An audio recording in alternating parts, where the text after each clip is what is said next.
Alors, quand j'ai découvert le process work, c'était dans une séance de régulation lors d'une supervision collective.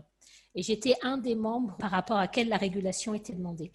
Et pour avoir vécu le process work comme ça au départ, la première chose qui m'a fondamentalement touchée, c'était il y a quelques années, c'était de voir à quel point le process work permettait d'aborder des sujets de type émotionnel avec des gens qui ne sont pas forcément à l'aise avec ça et qui n'ont pas forcément ce vocabulaire-là, et de voir les adhésions par rapport aux émotions dans un groupe.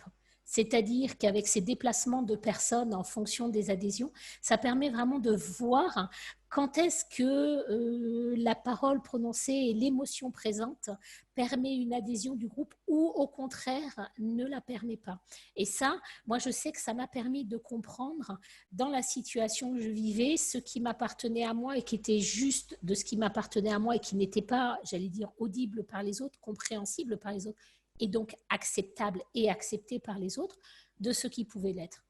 Et ça a été vraiment une première expérience qui fait que depuis quelques années, je me disais le process work, qui un jour va vraiment falloir que je m'y intéresse, va vraiment falloir que je le creuse.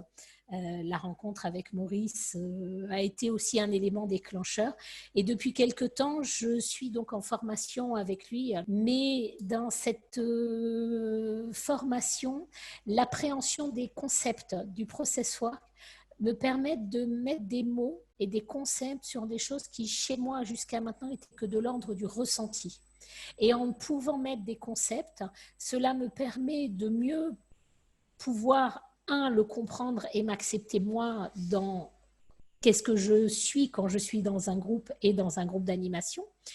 Mais ça me permet également d'appréhender des choses subtiles dont j'ai besoin comme outil en tant que facilitatrice.